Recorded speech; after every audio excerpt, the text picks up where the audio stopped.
Dave here, and I am back bringing you another top 10. And this time it is Radio X's top 10 best Baggy albums of all time. This was recently been put out by them on their website, so I'm going to have a look, definitely give you my thoughts on what should be included and what shouldn't be included in this top 10 best Baggy albums. Now, like I said, this was put out by Radio X, and it was put out on the 28th of September of this year, so it's not very old, just a few weeks old.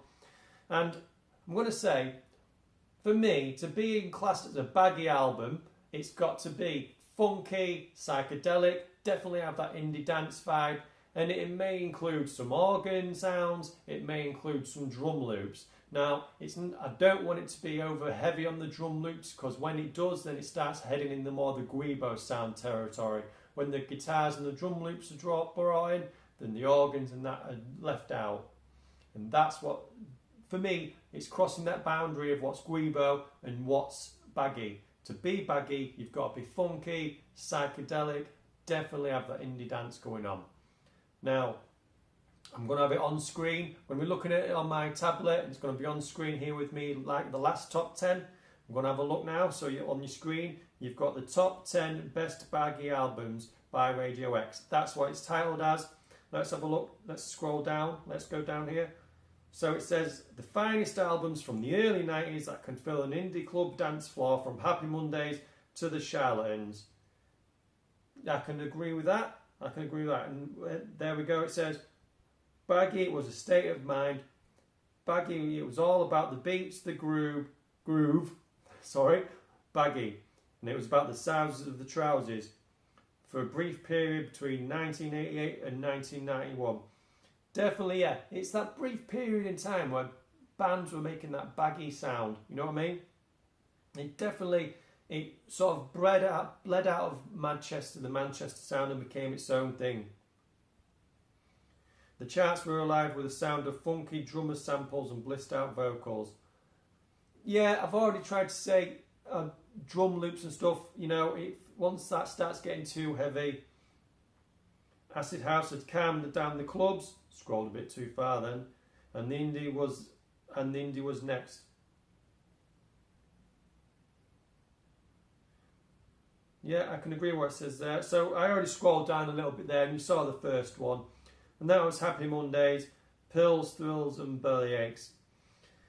So as an album goes, and if you've been watching me for a long time here on the podcast, you'll know I'm not the biggest Happy Mondays fan. I respect the music that they put out and what Sean Ryder and the band did. You know what I mean? And I respect that they have a place in the UK music history scene and their place in Manchester music history. But to me, I'm not a particularly great fan of theirs.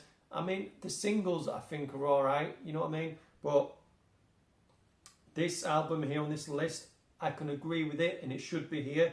I'm surprised it actually starts at number 1. I thought they might have worked 10 down to 1, but they've gone the other way, and I'm guessing they're working the way from 1 up to 10.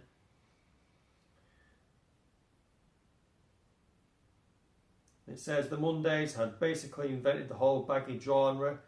Yeah, I can agree with that, with their 1988 album Bummed. But this one that came out in 1990, the follow-up was the Commercial Peak. Yeah, it was. And it's got Kinky Afro, which is probably the most famous song for them. And you know what I mean? I don't mind Kinky Afro. It's got Step On.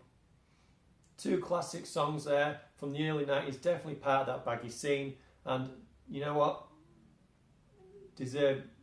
That album deserves its place in this listing for me.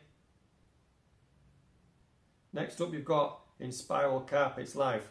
This is an amazing album. Inspiral Carpets, if you could include more albums from one band, Inspiral Carpets would probably have 2 or 3 albums on this list, but there isn't. So over the course of several EPs, Clint Boone's Inspiral Carpets forged their own peculiar sound.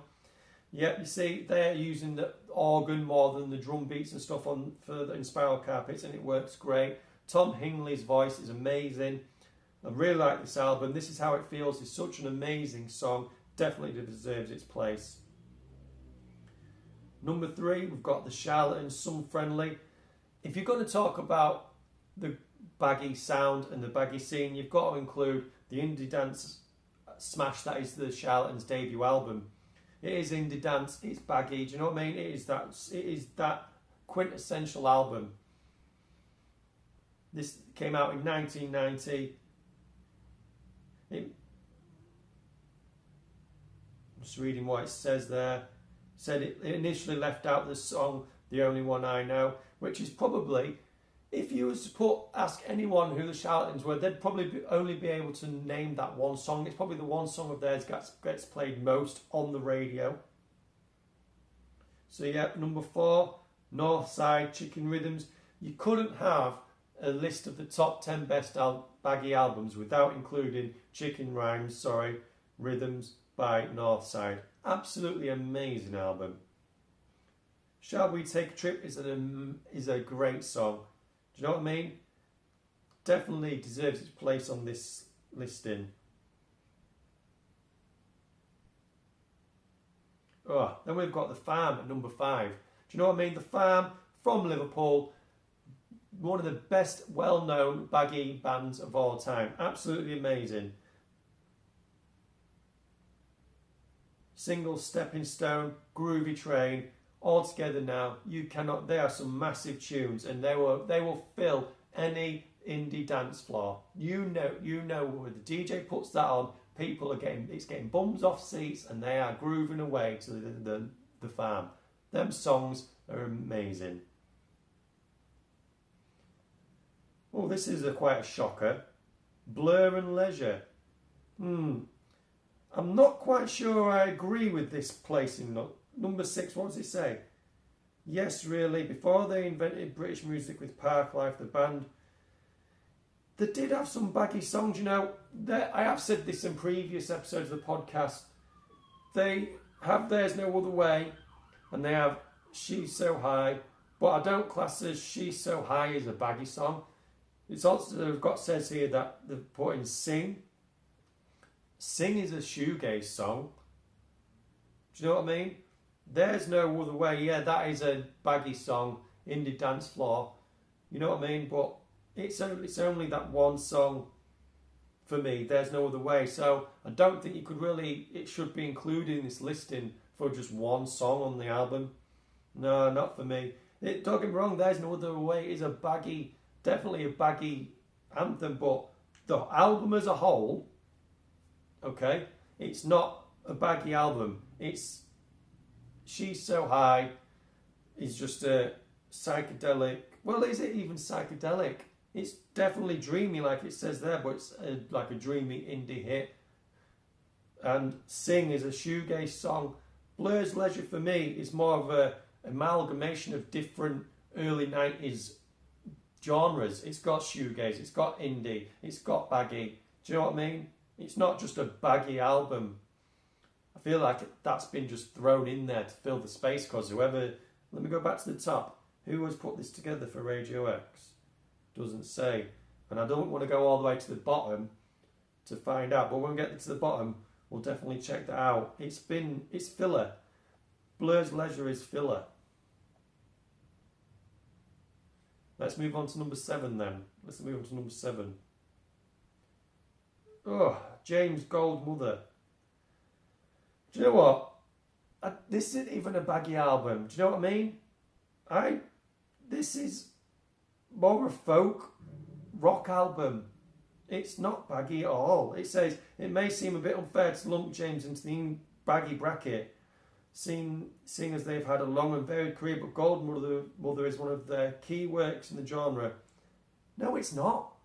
It's not even a Baggy album.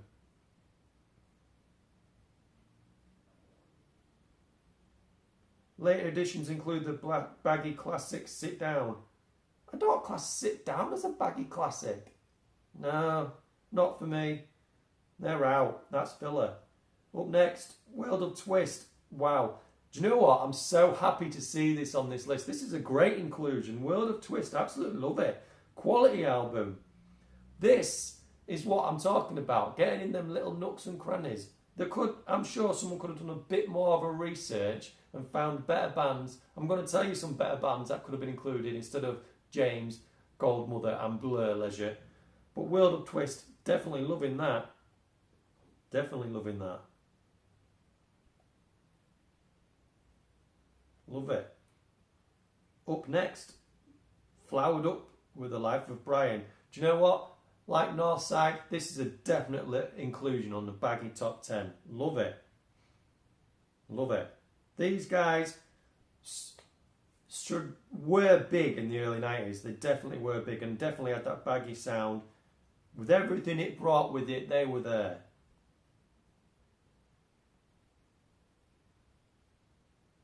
And it finishes with the Mock Turtles, Turtle Soup. Oh man, it finishes off.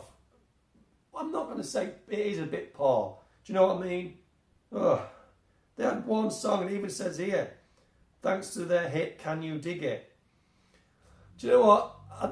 But "Can You Dig It"? I don't even feel it's a baggy song. It's just an indie song, and it's a one-hit wonder indie song for Mock Turtles.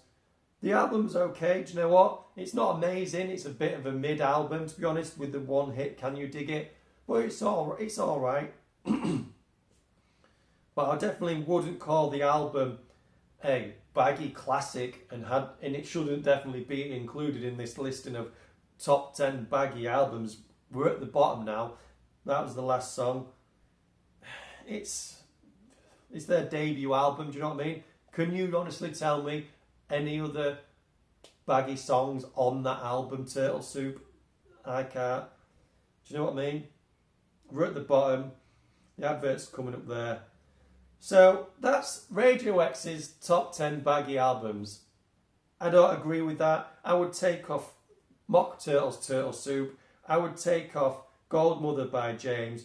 And I would take off Blur Leisure. If I had to leave Blur Leisure on, it'd be way down number 10. Do you know what I mean? I have to admit, There's No Other Way does sort of shoehorn its way into any top 10, any baggy 90s indie dance thing, but as a whole, it's not a baggy album. For me, if you use for a top 10 baggy album playlist, you should be including the Dylans. Their debut album is amazing and is definitely up there as one of the best baggy albums put out, bar none. It is up there. Definitely up there with the likes of Northside and Flowered Up. And do you know what? For me, I would also include the band Top and their album Emotion Lotion. That is a psychedelic, definite, absolutely amazing baggy album. When you've got the songs like She's Got All the World and Number One Dominator, couldn't remember them two songs. Number One Dominator and She's Got All the World by Top. Absolutely amazing baggy songs. If you haven't heard of Top, definitely go and check them out. I would include them two, the Dylans' debut album and Top Emotion Lotion in that top 10 instead of Goldmother by James and Mock Turtles, Turtle Soup. Mock Turtles, Turtle Soup is just an indie album with Can You Dig It On, and James Goldmother shouldn't even be on this list, to be honest with you. So yeah, there's my thoughts on Radio X's top 10 baggy albums. Like I've said, agree with most of it. If you haven't heard of the Dylans or Top, definitely go and check them out. If you know any baggy albums that you feel have not been included in this list and you will put them in the list, please leave a comment down below. I would love to know your thoughts. And do you agree with this list in general? Please let me know. Always, please subscribe to the channel if you haven't and give this video a thumbs up just so I know you've enjoyed watching it. And thanks again, and I will see you next time.